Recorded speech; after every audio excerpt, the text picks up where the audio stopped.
Obviously, I love and love all forms of consensual love, but sometimes there's ships that just make me want to smack a bitch. Terribly written romances with no chemistry or build-up. Even worse when it happens to queer ships. And with good reason, those should be critiqued. But the moment you point out any flaws in a ship that just so happens to be queer, oh, you're homophobic. Oh, just ignore the poor writing choices and highly toxic dynamics. They're gay and in love?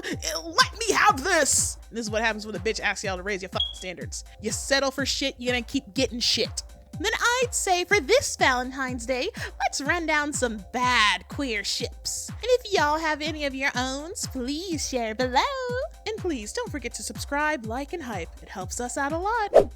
Listen, they're not sisters by blood, but they were raised under the same mother figure with several other kids of the Horde and trained to be soldiers. They're more so sisters in arms, if you will. But for these girls, they had a not so friendly rivalry because Catra kept getting upstaged by Adora's natural skill, not even trying. Not only is she more sociable, better in combat, and the mother figure Shadow Weaver's favorite, Catra is just filled with jealousy for the only person she could rely on and relate to in the Horde, which would explain her hella ruthless nature towards Adora when she left to join the Resistance, but not without offering Catra an out too. Throughout the series, Adora was offering handouts after handouts for Catra to switch sides, but due to her own personal hangups of wanting to prove herself, she just couldn't do it. It got to the point where even Adora got sick of her bullshit, and she's like, you know what? Fuck this. Next time I see you, it's on sight. Oh, that's right. You don't like enemies to lovers, huh? Personally, I prefer rivals to lovers, where they already have a foundation of respect for you and it can blossom into love. But when the enemy was raised with you and tried killing you, that shit ain't romantic, it's psychotic. She Coco. To be fair, Heart, it wasn't all rainbow and sunshine for Catra either. Her drive of wanting Adora back drove her to do some not so nice things. Spade, I know you want to give her the benefit of the doubt, but shove it right now. Catra has been given more than enough opportunities to give up her ways or to leave the Horde and start a new life in the desert with Scorpia, or Adora constantly reaching out her hand just for it to get swiped away. I'd rather their relationship end with rebuilding their friendship than becoming a couple. Funny. On one hand, there's the overly violent Sapphics, and on the other hand, there's the overly sweet Sapphics. Pick your poison. An iconic couple that's been reimagined in the 2019 Harley Quinn show. I'm gonna keep this brief because I've discussed this iteration of Harley already, but gained a new perspective from season 5. But I don't think this series is going to continue after the 5th season. I mean, I could be wrong, but there's no set confirmation for a season 6. And honestly, when I decided to quit the series back in season 4 and had a change of heart to check out season 5, I did kind of miss it. So if it does end there, it was a good ending. And I would love to do a full retrospective of the Harley Quinn show. It was such a comfort show for me at the time. But not this ship. I didn't like the way they did this ship. It was ass. This is booty butt cheeks. Harley being a clingy love bomber girlfriend to her ever so self-conscious, laxed girlfriend was just so painful to watch at times. Especially considering they got together after Ivy cheated on Kite Man. Don't even get me started. If they wanted the girlies to hook up from the get-go, then why get us invested with the adorable Kite Man with his girl boss? Well, at least Harley and Ivy have their own separate goals. Can't really say the same for these next ladies. For the main couple of the series, Chaggy feels shallow, because while Charlie is allowed to have somewhat of a character with goals and parental issues that will be explored in season 3, I can sum up Baggy's character in 2 words. Charlie's girlfriend. I'm not the first person to make this observation, and if the show continues at this rate, I surely won't be the last. Vaggy's strongest relationship is with Charlie, and her next closest relationship is with Carmilla, but even then that goes back to helping Charlie. Vaggy takes care of the hotel for Charlie, and she's gotten better at it ever since season 1. To me anyway, season 1 Chaggy felt pretty hollowed because Charlie was prioritizing the hotel before any and all of her relationships. Season 2 did them a lot better with mutual support of Vaggy's name change, even though it ended up being a fucking bit. conflict is healthy between every type of relationship, couples especially. So Vaggie rightfully telling Charlie that her efforts are actually hurting the hotel while Charlie gets defensive was just what they needed. A strong relationship is able to bounce back from petty squabbles because their love for each other outweigh and is worth more than their egos. The blanket fort, cake, and tea, they were a sweet gesture of Charlie's behalf and being able to talk through their issues. Yeah, until Charlie kept spiraling and Vaggie had to soothe her with some lip locking.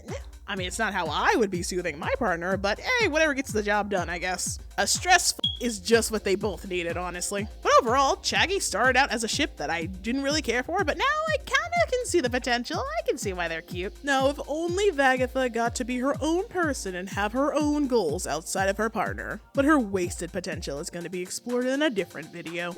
Don't let the straight passing couple fool you. They're bye for bye with zero chemistry. They were fighting over territory in the pilot. In the series, Penchis recognizes Cherry as his sworn nemesis, but she barely even notices him. He tries to court her at club consent, but we all know how well that went. But before he makes his grand sacrifice, he kisses Cherry, which she found hot. This leads into season 2, where Cherry is conflicted about her feelings because she never really knew Penchis like that. But all of a sudden, their battles stirred into some sort of rivals to lovers situationship. No. I cannot buy it at all. And honestly, nothing would be lost without this ship. I think Cherry Snake works better as just rivals/friends. There is no need to make this romantic. One less couple of this series is not hurting. Plus, it adds a different friendship dynamic this show desperately needs.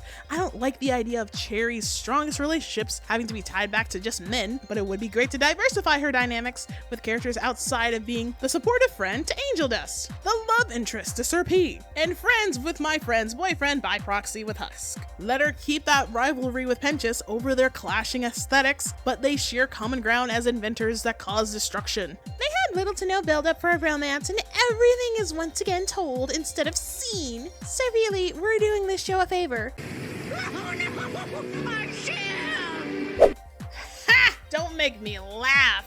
There is no way I can take this relationship seriously because it's actually so forced. What Husk and Angel Dust could have instead is an obvious father-mentor relationship. It does not need to be romantic. At most, they related to each other by being owned, but Husk still has his powers, his casino, and if Alistair isn't around, he can roam freely. I'm sure those 7 years of Al's absence was like a vacation for him.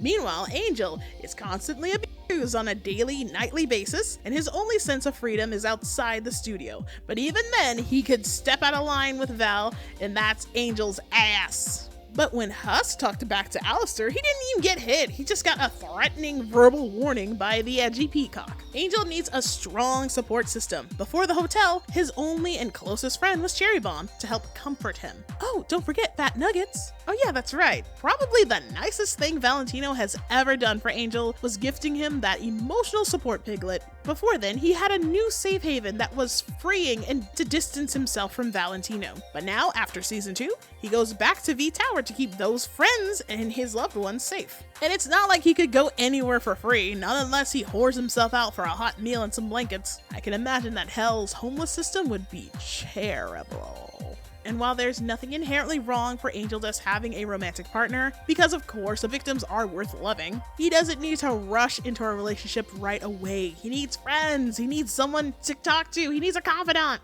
Angel doesn't need a daddy, he needs a father. Amen. What? What did you expect? Oh, I just thought you wanted to, rant about Stillets.